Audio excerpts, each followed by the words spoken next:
Hello and welcome to The Art Detective with me, Dr. Janina Ramirez. I'm an Oxford art historian, a writer and a broadcaster, and I'm your chief investigator of images. I'm joined by a dear, dear friend as my guest today. You're doing me a huge favour today. The legendary Philip Selway. I'm allowed to say that because I'm your friend. You are a total legend. Drummer of Radiohead, most famously, but my friend for many years, and just an extraordinary person who does so much in terms of music and dance. And what are you doing at the moment, Philip? You must be busy as usual. Well, involved with dance, but not actually dancing, I have to say, Nina. That's only when we have that one up. That's only when we're at weddings. Absolutely. Oh, yes. Yeah, but less said now about that, the better, I think.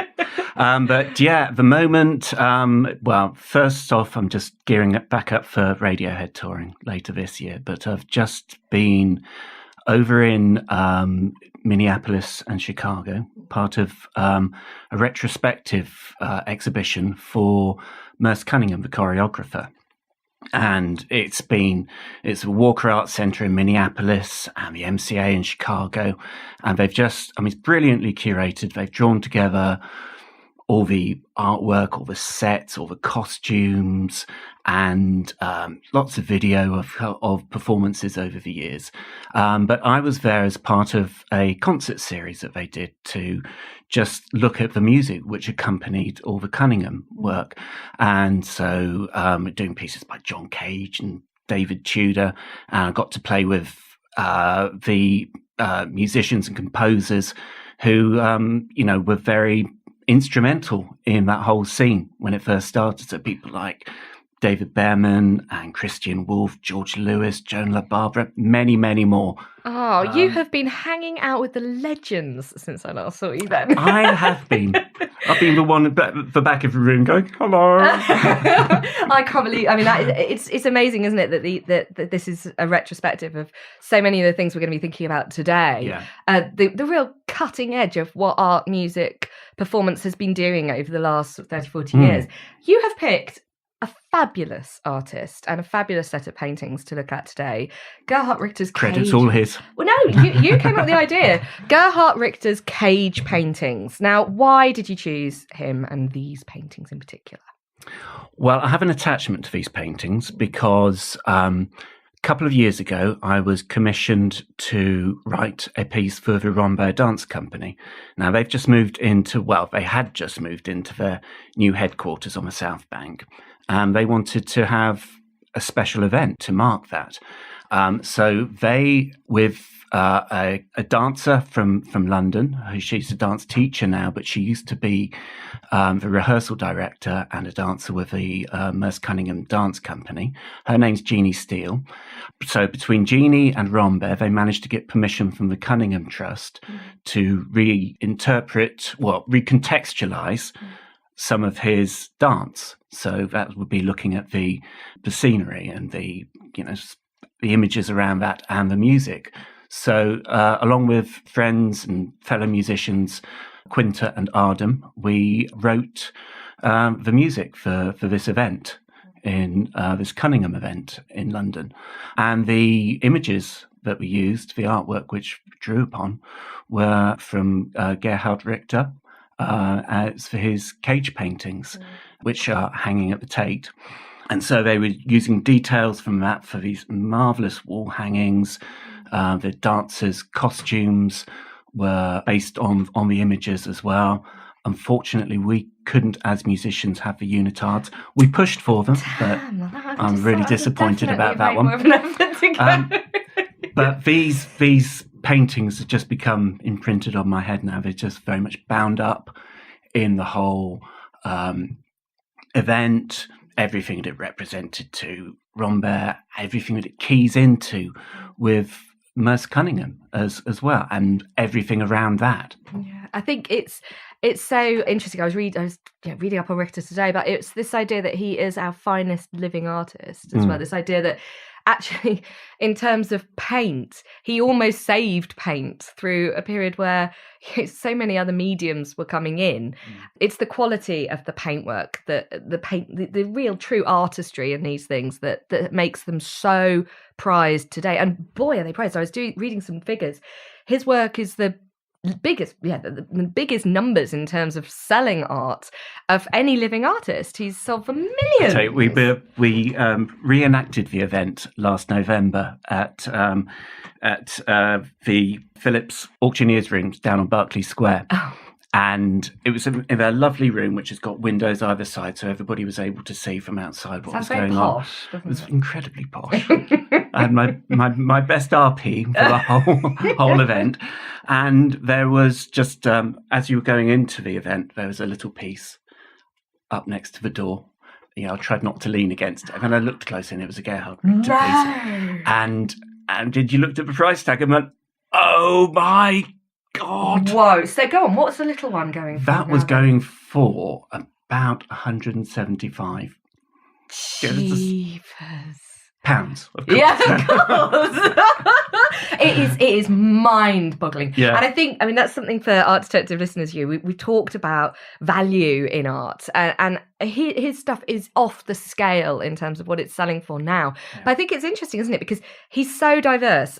When you look at his back catalogue, the things he's done, the ones that really get me are the blur photorealism images, where he's perfectly reproduced a photograph to the point that you can barely tell it's not a photograph, and then just done that smudge, that blur over the faces that gives them that weird eerie quality. But he's interesting because this is his abstract work, but this appeals to you. Why do you like the abstract stuff? Well, I think this keys in very much to, they're called cage paintings for a reason.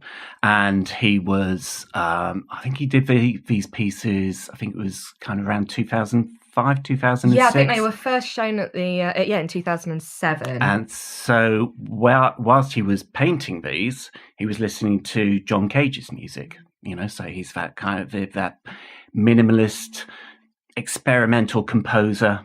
Famous for the 4 minutes 33 seconds, isn't he? Where it's just the sound of a room. The very one. And I think with John Cage and with Merce Cunningham's choreography, they keyed in very much to that idea of chance and coincidence. And I think, with these images, you get the sense that it's really fed into that, but at the hands of a master who can, with all of these kind of random elements, he pulls them all together with just amazing textures, and you just lose yourself in them. You really do. I think that the musical connections are going to run really deep, and we'll talk more about those as well. But this is a man who's already in his mid-70s when he's painting these, and the idea that these are almost, I don't know, this whole life of experimenting with different techniques, different ways of creating has led to this I think absolutely consummate abstract art. Because with all the abstract, you could talk about him as being part of German Expressionism to a degree, but unlike the German Expressionists, he didn't want that sense of the connoisseurs signing. So the way you'd think, Pollock strip paintings, you can tell it's a Pollock because there's always that signature element. You can tell that a de Kooning is a de Kooning. He wanted to sort of escape that idea of the signature, the ownership, and so the thing he's most famous for is the smudging, that use of the squeegee to sort of pull the paint across. But actually it's trying to explore the real raw idea of what abstract expressionism does to you, which is that it's supposed to free you as a viewer to not be subject specific, but to see something in it that's in your own mind, in your own heart. And so you get those feelings when you look at them. Then they free you up, do they? Absolutely. And it's not an intellectual process at all. I mean, it's kind of a visceral process where you follow your emotional thread through the paintings. And I suppose coming to them from a very musical point of view, although that kind of didn't feed into the actual writing process, but, that's where actually what we were writing, kind of, we tried to sidestep the ways that we would normally work, but not wanting to make it too much of an intellectual process, because I think you shut out so many people then. But then to actually see these, I'll backtrack a little bit.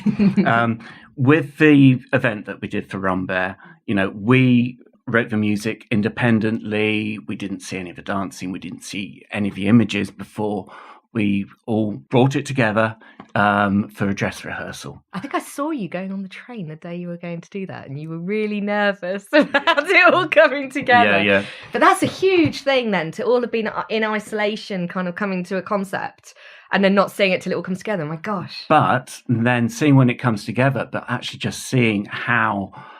Well, I mean, it is a chance, isn't it? Bringing all those elements together. And so your brain will try and find some kind of order within it and find links, but actually seeing very strong links. And you just get these serendipitous moments in there as well, where everything is just like, bang on. Wow. And it becomes that much more powerful for it as well, I think, because it's not been the kind of the craft of one single person with their single vision trying to lead you down a particular route. Yeah. It has this abstraction, it has this point where as a viewer, as a listener, you can connect with it and then make it a very personal experience as well. I find that incredible because, again, there's always a sense in when you encounter an artwork, like these are hung in the Tate. They're big. They're 3 meters by 3 meters, aren't they? And they're kind of, it's a white cube environment, you are there to stare and appreciate the art. But actually, a lot of what Richter does as well, and his contemporaries, it was about actually seeing where these things meet up. So they're not supposed to be in isolation. They're part of a conversation, a dialogue with people in other fields. And you had that experience sort of firsthand of creating by chance. Absolutely. Yeah. And incredible. I mean, it changes the way that, I've approached music within the context of that particular event. And I think... I suppose in Radiohead, yes, there's always been that kind of that intersection between, there was always a big visual element, wasn't there? Big visual element, absolutely. Because who was behind the OK Computer artwork? Because that's got a Stanley Richter. Donwood. That's got a definite Richter quality to it as well, hasn't it? And then, when we play live, Andy Watson, our lighting director, he comes up with these amazing sets.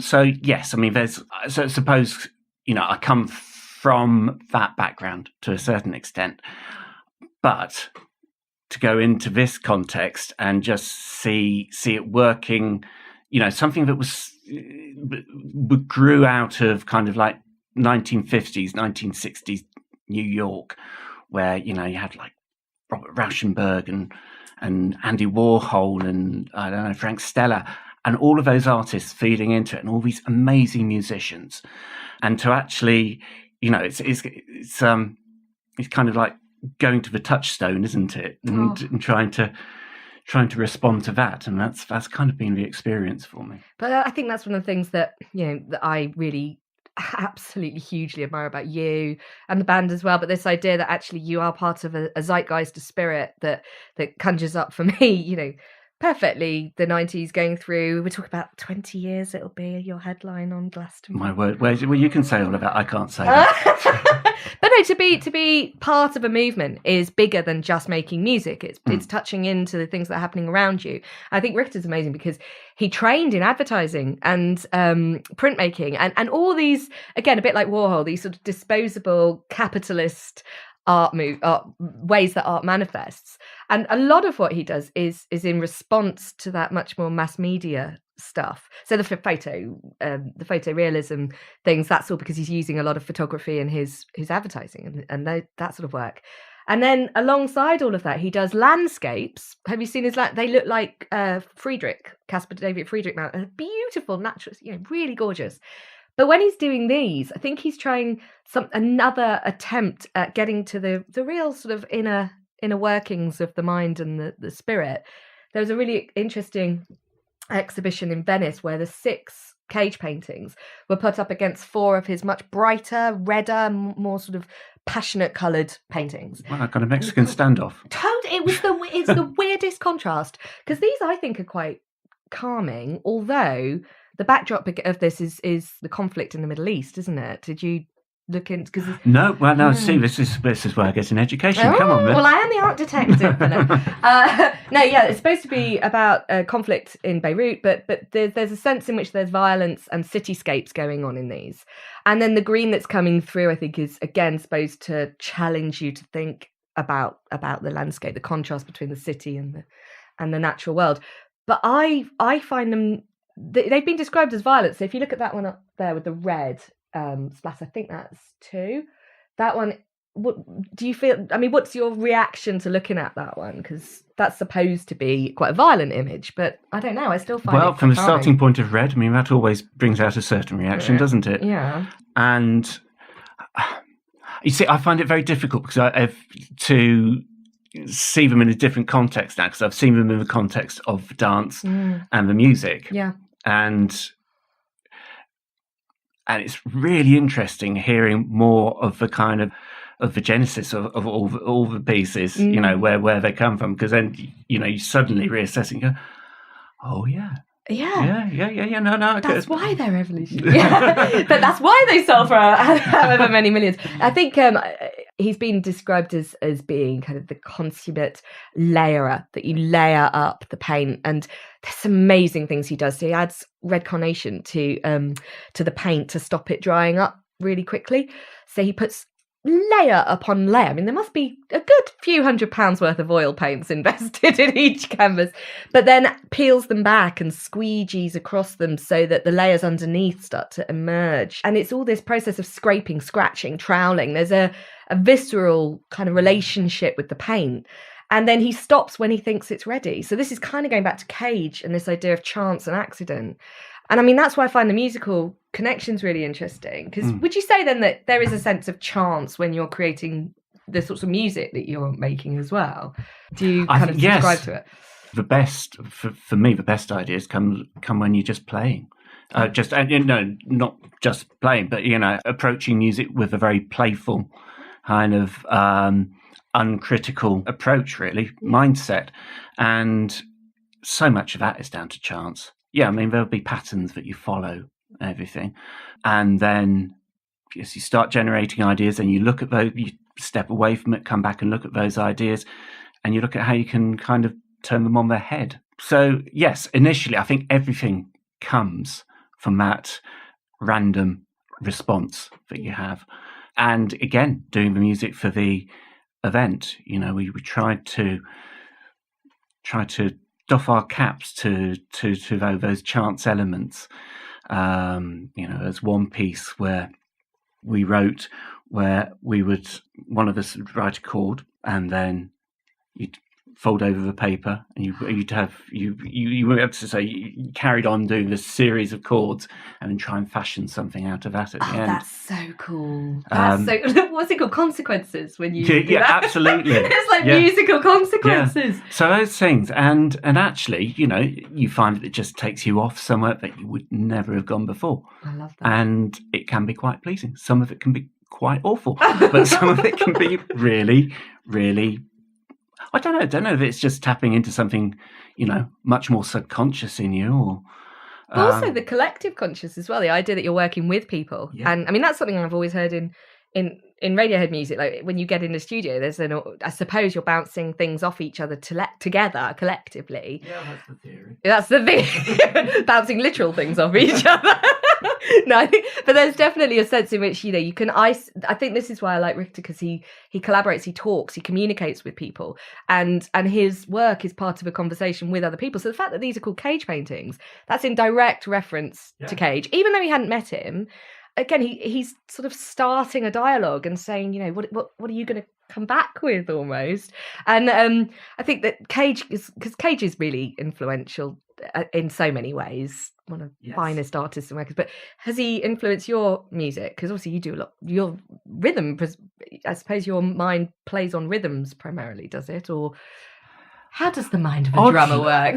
Oddly enough, you know, rhythms come to me a little later on. Do they? I think I'm much more guided by melody and harmony initially. Well, I'm not surprised listening to your solo work. I love the beautiful melodies you write. You're amazing. amazing. Stop it. You are amazing, darling. But no, so that really that intrigues me. I just presumed you'd be programmed to sort of see patterns and rhythms everywhere. Yeah, I mean, but that's I suppose maybe that's just because those things that you do up close all the time, you kind of take for granted a bit, really. And I loved the whole approach, actually. Again, coming back to writing the piece for the Rambert event, just being, you don't get too many directions, but one of the chief ones is because this dance, this choreography is all very self-contained. The dancers have got their internal counts going on, but you don't want any strong rhythms. You don't want anything that's kind of strongly melodic, which will cut across and actually distract them from the count. And so you start thinking, I do grooves, I do melodies. Okay, I do grooves. What are you going to do with me? And so to actually grooves, Philip. Part the grooves. Absolutely.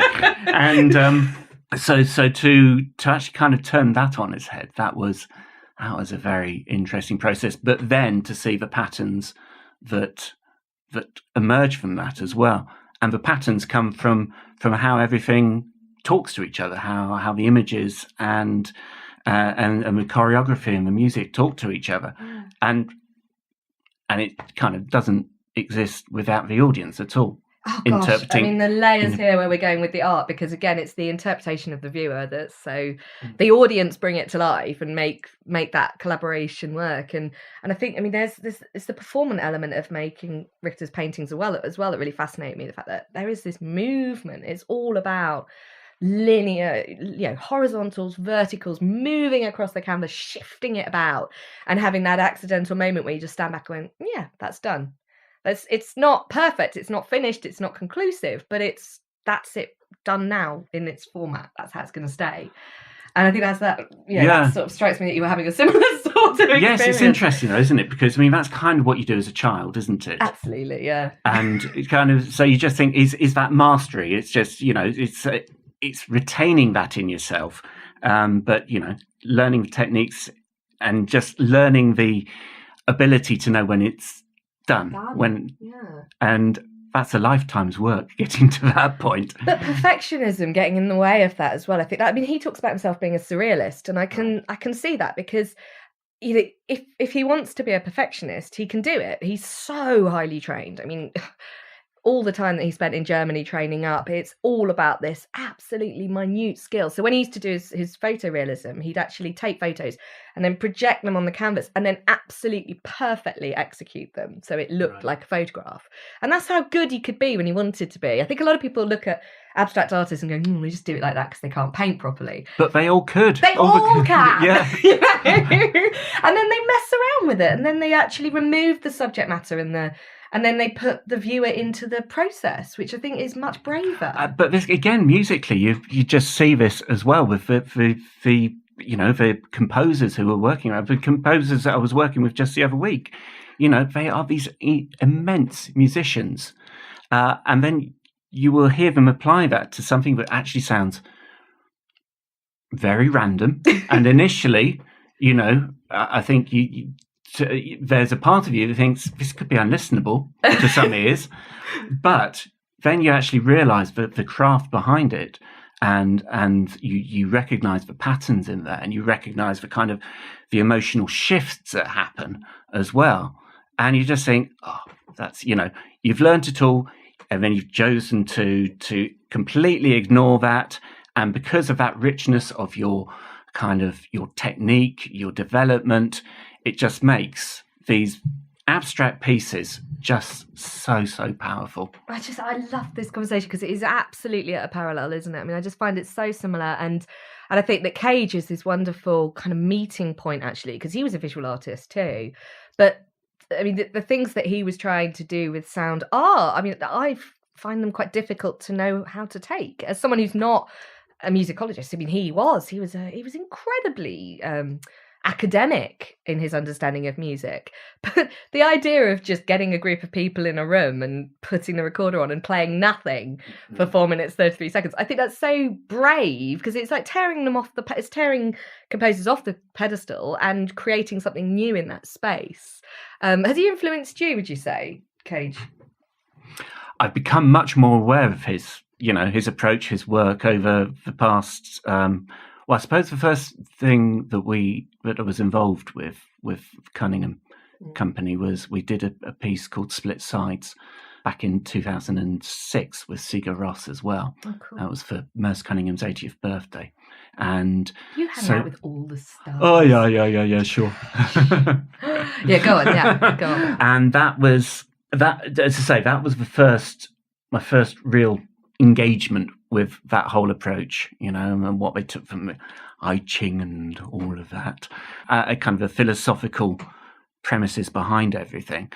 And I don't know, if it was talking about kind of my solo work with drumming I bring to Radiohead, you wouldn't necessarily think, he's been listening to John Cage, hasn't he? But I suppose it's all in there. It all filters through in some ways. And I think Cage is I can hear Cage right the way through your stuff. Yeah, I'm probably more in kind of some of the more angular parts of Radiohead. You might hear it there. Yeah. Certain amount of accident and chance going on in some of those sessions, I think. But I just think this is interesting. This is something we're trying to do with Art Detective as well, is get this idea that actually, where do you draw the line between an artwork and a piece of music and a piece of performance, and actually broader than that, where do you draw the line between, like we were talking to Marcus de Soto, the mathematician, the mathematics. We talked about Pollock and the drip. Actually, with Richter, I think you've got something even more beautiful, and there is a sense in which abstract expressionists wanted it to be the hand of the artist through the brush that was somehow expressing a unique emotion to them, but something that could be more widely interpreted and understood. And Richter even gets rid of the brush. He brings in this squeegee, literally like a window cleaner's squeegee.